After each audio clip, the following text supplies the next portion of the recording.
A pleasant day to you. This morning we are continuing in the book of Zephaniah, chapter 3. And we're looking at verse 7 today. And verse 7 said, I said to the city, surely you will fear me and accept correction.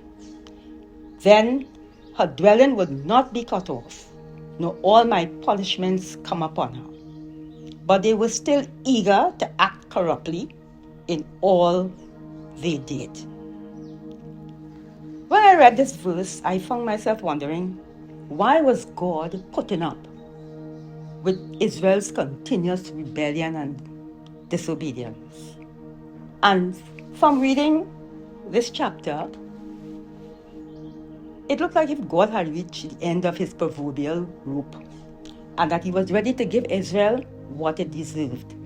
It appeared as if God's patience and endurance levels had come to an end. And to me it seemed fair, given Israel's history of sinning and repenting, sinning and repenting, sinning and repenting again and again.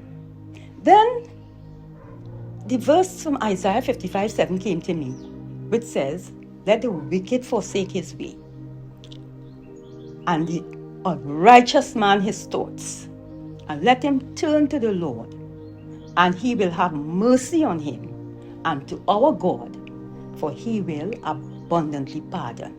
This is the God we serve, a God who will have mercy on us, and a God who abundantly pardons. And I realized that in spite of Israel's track record, God once again gives invitation after invitation to turn to him and live. Turning to God in repentance brings about or results in forgiveness and mercy and grace.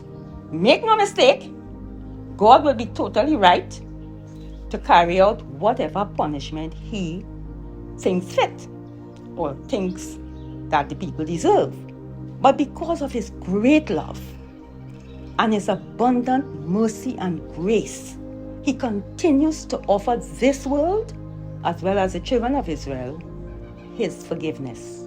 Because of his abundant mercy and grace and his great love, we could come to Jesus at any time, and he will receive us if we come to him in faith.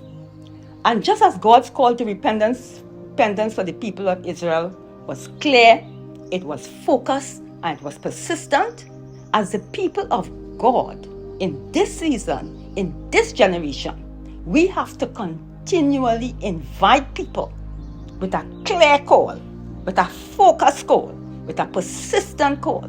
We cannot give up in our day.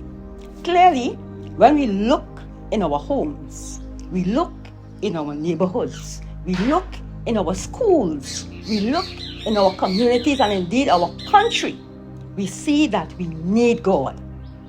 He and he alone has the answer for all the evil that has invaded our world, invaded our streets, invaded our communities.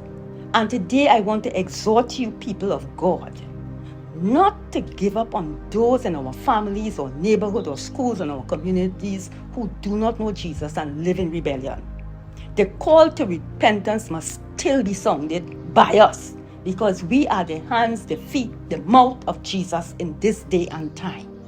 We are still commanded to go and teach all nations, baptizing them in the name of the Father and the Son and the Holy Ghost, teaching them to obey all things that Jesus commanded us, and make disciples of men.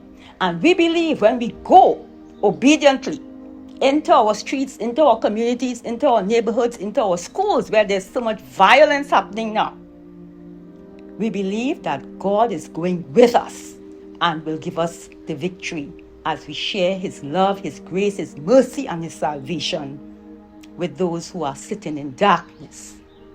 The question to you now today is, are you doing your part?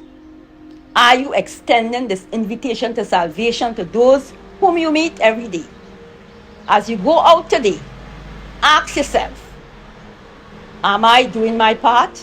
And if the answer is no, you can start today. God bless you.